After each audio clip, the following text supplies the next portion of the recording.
अब वो आपको हंसने के लिए मजबूर कर देंगे, कुछ हाथ से कुछ अलग सी आवाजें निकाल के। दिल थाम के बैठिए। तो प्रस्तुत है श्री रमेश सोनी, जो अब तक मंच संचालन कर रहे थे। पता नहीं मुझे दिल थामने के लिए बोला कि आपको, लेकिन उन्होंने कहा कि मजबूर कर देंगे। वैज्ञानिकों ने बहुत सारे आविष्कार किए हैं, असंभव को संभव करके दिखाया है, लेकिन अभी तक विज्ञान ने किसी को हंसने पर मजबूर करने वाला कोई यंत्र नहीं बनाया है। हंसी एक अपने अंदर से ऊर्जा जो निकलती है वो अपने आप से निकलती है, उसको कोई मजबूर नहीं कर सकता। मैं भी आपको मजबूर नहीं कर रहा हूं, आपके अंदर से हंसी निकलनी चाहिए, आपका दिल कहे कि हाँ हंसना है, ठहाके लगाना है। एक छोटी सी मिमिक्री अभी हमने हाल में बनाई है, 2 छोटे छोटे से एपिसोड हैं। आपने देखा कि अभी सीमा पर युद्ध के बादल मंडरा रहे थे और रोज नए नए स्टेटमेंट आते थे। लोग बाग कहते थे कि हम भी युद्ध के लिए तैयार हैं, वो कहते थे हम भी युद्ध के लिए तैयार हैं। पाकिस्तान में मालूम पड़ा, मुशर्रफ साहब के पास किसी ने फोन किया कि साहब रावलपिंडी में किसी किसान के घर पे 2 पिल्लों ने जन्म लिया है, और पिल्ले ऐसे हैं कि जो पैदा होते ही पाकिस्तान जिंदाबाद, पाकिस्तान जिंदाबाद, हिंदुस्तान मुर्दाबाद, हिंदुस्तान मुर्दाबाद लगाने लग गए। मुशर्रफ साहब बहुत खुश हो गए कि साहब कोई तो पैदा हुआ पाकिस्तान के अंदर, देशभक्त आदमी कोई तो हुआ।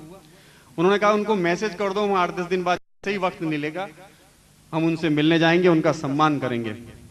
करीब 15-20 दिन बाद मुशर्रफ साहब रावलपिंडी पहुंचे, उस किसान के घर पे गए और कहा भाई देखिए, हमें बताइए वो कौन से आपके जो छोटे छोटे पिल्ले हैं जो पाकिस्तान जिंदाबाद, हिंदुस्तान मुर्दाबाद लगा रहे हैं, हम उनको देखना चाहते हैं, उन्हें माला पहनाना चाहते हैं, उनको बड़े नवाजना चाहते हैं, आप मुझे प्लीज बताइए। तो किसान का मालिक को रहने दो, मालिक को रहने दो, अब वो तो पिल्ले हैं, उन पिल्लों का क्या, नहीं नहीं हम उनसे मिलना चाहते हैं। बहुत आग्रह करने के बाद अब जनरल को तो कौन मना करेगा, दोनों पिल्ले लाए गए।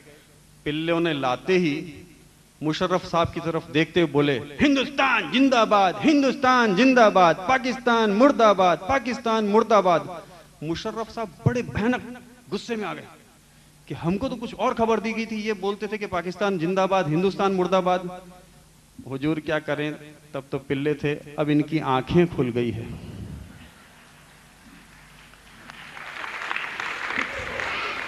कारगिल के युद्ध के वक्त में बहुत सारे लोग, आपने देखा होगा नाना पाटेकर भी वहां पे सीमा पर गए थे, ऐसे कई लोग गए थे, इन्होंने हौसला दिखाया था कि हम भी युद्ध के लिए तैयार हैं। लोगों ने सोचा कि युद्ध के साथ साथ कुछ डिप्लोमेसी भी चलती रहे, कुछ लोगों को समझाने के लिए भी भेजते गए। सबसे पहले उन्होंने फिल्म कलाकारों को भी बुलाया था कि भाई उनको समझाओ थोड़ा सा, अगर मान जाए तो अच्छी बात है, कैसे भी समझाओ, आप अपनी स्टाइल से समझाओ। असीत सेन साहब तो रहे नहीं, लेकिन उनकी स्टाइल में मैं बताता हूँ। असीत सेन साहब सबसे पहले पहुंच गए और उनको कहने लगे, असीत सेन साहब आप लोग जानते हैं उनकी लहराती लंबी लंबी आवाज, भारी भरकम शरीर, वो बोले भागो, भाग जाओ, हिंदुस्तानी फौज आ रही है, भाग जाओ, तुम्हारे पास खाना भी खत्म हो गया, तुम्हें घोड़े की लीक खानी पड़ेगी, समझे, भाग जाओ। साहब वहां पे पहुंचे, उन्होंने कहा ये समझाने वाले लोग नहीं हैं, इनको कोई समझाने की जरूरत नहीं, मुझे मशीन गन पूरी लोड करके दे दो।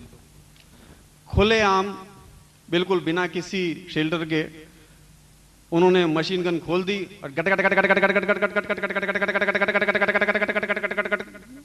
लाशों के ढेर बिछा दिया। सामने से भी फायरिंग हो रही थी, लेकिन इनको कुछ नहीं हुआ। 2 मिनट में वापस आए कि इसको फिर से लोड करो। देवानंद साहब आप बिल्कुल खुले में खड़े होकर के फायरिंग कर रहे हैं, आपको गोली नहीं लगेगी? गोली कैसे लग सकती है, कभी मैं यूं कभी यूं कभी यूं हो जाता हूं।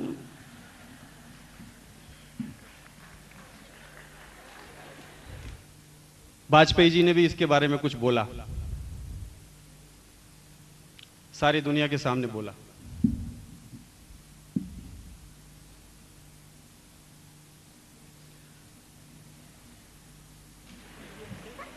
हम तो बस लेके रावलपिंडी तक गए थे। सोचा था प्यार का संदेशा दिया जाएगा। हमने तो आगरा में भी बुलाया था, लेकिन उनके समझ में नहीं आता है। मुशर्रफ साहब इस गलत फहमी में हैं कि भारत का धीरज कभी नहीं चूकेगा। मैं मुशर्रफ साहब से बताना चाहता हूं कि एक बार हमने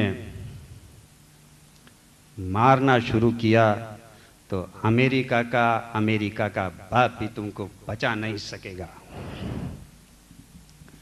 एक और वहां पे आपने देखा होगा कि जब भी मोर्चों पे लड़ाई होती है या मोर्चे पे सैनिक लोग आमने सामने खड़े होते हैं तो इतने नजदीक होते हैं सामने आमने के बैरक्स कि वे एक दूसरे को पहचानने लग जाते हैं। नाम तक जानते हैं कि भाई ये जैसे सिख रेजिमेंट यहाँ पे, लाहौर रेजिमेंट वहां पे, तो एक दूसरे को जानते हैं। तो जैसे युद्ध छिड़ गया तो बैरक्स के अंदर सब लोग घुसे हुए, सैनिक लोग आमने सामने, फायरिंग चल रही है, गोलियां उधर की भी खाली इधर की भी खाली। इधर सिख रेजिमेंट के बंता सिंह को बड़ा गुस्सा आ रहा। वो बोले यार ऐसे तो खाली गोलियां चलाते जाएंगे, कोई मरेगा नहीं, देखो मैं एक तरीका निकालता हूं। उन्होंने जोर से आवाज निकाली, ओ अब्दुल्ला। वो अब्दुल्ला खड़ा हो गया, की है? ओ मुशर्रफ की है? जैसे जिसको आवाज देते थे वो बेचारा खड़ा हो जाता था, ये गोली मारते थे। ओ जावेद की है? ऐसे करके 15-20 लोगों को मार दिया। और उन लोगों को कहा यार ये क्या मजाक है, नाम ले लेके मार रहे हैं हमको, ये कोई तरीका है क्या यार मार रहे हैं? अपन भी उनके नाम जानते हैं, उनको आवाज देते हैं। उन्होंने आवाज दिया, ओ बंता सिंह। अंदर बैठे बैठे आवाज देता है, की है? ओ संता सिंह। नीचे बैठे बैठे आवाज दे रहा, ओ की है? ऐसे 5-10 आवाज दी, सब नीचे नीचे बैठ के आवाज का जवाब देते रहे। फिर बंता सिंह ने बंदूक संभाली और बोले, ओ बंता सिंह ने किसको बुलाया था जी? ओ मैंने।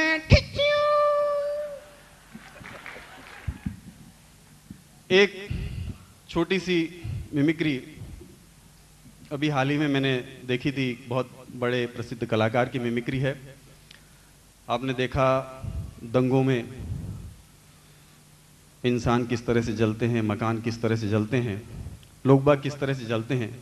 एक शराबी व्यक्ति चल रहा है मस्ती से गाना गाता हुआ, चारों तरफ भागो मारो मारो मारो, आग लग रही है, लोग बाग में बदहवास, और वो आराम से तु तु तु तु तु तारा तु तु तु तु तु तारा। अरे भागो यार, पीछे से दंगाई आ रहे हैं, मार डालेंगे। किसको मारेंगे? तु तु तु तु तु तारा।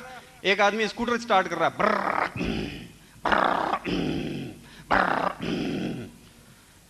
है, इसमें पेट्रोल है कि नहीं है? तु तु तु तु तु तारा। अरे भाई अभी भरा था मैंने, अभी थोड़ी देर पहले ही भरा था, पूरी टंकी फुल है, देख तो ले। तु तु तु तु तु तारा।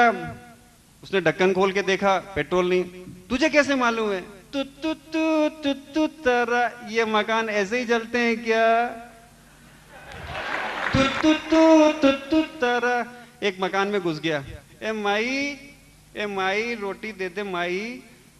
भाग जाए से, कहां चले आते हो? दूर हटो दूर हटो। ए हाथ नहीं लगाना। तु तु तु तु तु तारा। हाथ नहीं लगाना। तु तु तु तु तु तारा। माई रोटी दे देना। तेरे पास दारू पीने के लिए पैसे हैं, रोटी के लिए पैसे नहीं है। अरे माई दारू के पैसे भी किसके पास हैं? तु तु तु तु तारा। ये तो दारू की दुकान लूटी थी, मैं भी एक नौटाक मार लाया। तु तु तु तु तु तारा। बाहर आ गए, देखा एक पुलिस की जीप आ गई। ये अपनी मस्ती में तु तु तु तु तारा करता, पुलिस वाले ने रोका, ए कहां जा रहा है? तु तु तु तु तु तारा। कहीं नहीं जा रहा भाई। भागते हुए सबको देखा मैंने, पहुंचते हुए किसी को नहीं देखा मैंने, तू तू तू तू तू तारा। लेकिन तू जा कहां रहा है? देख नहीं रहा आग लग रही है, दंगा हो रहा है, लोग बाग एक दूसरे को मार रहे हैं। तू अपने घर जा, तेरे बीवी बच्चे इंतजार कर रहे होंगे। काय के बीवी बच्चे कहां इंतजार करेंगे? तू तू तू तू तू तारा। अरे तेरे घर पे इंतजार कर रहेंगे। घर इधर मेरी जेब में, बीबी मेरी जेब में, बच्चे मेरी जेब में। जेब में कोई बच्चे होते हैं क्या? देखो है कि नहीं है? तू तू तू तू तू तारा। ये क्या है? ये तो राख है। यही मेरे बच्चे हैं, यही मेरी बीबी है, यही मेरा घर है। मेरे को सब दंगाइयों ने जला दिया। तू तू तू तू तू तारा।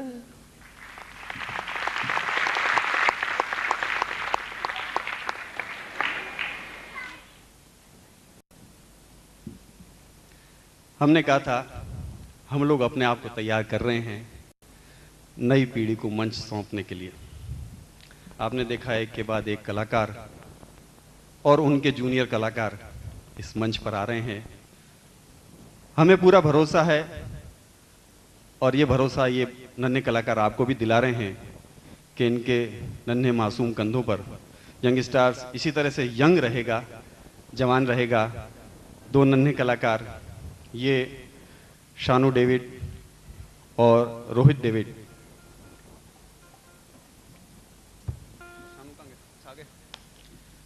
और कुमारी मुस्कान एक बहुत ही सुंदर धुन यहाँ पे प्रस्तुत कर रहे हैं। ये नन्हे कलाकार आपके आशीर्वाद का बहुत ही आशीर्वाद चाहते हैं आपसे। आप लोग इनका ताली बजा करके स्वागत करें, नन्हे कलाकार।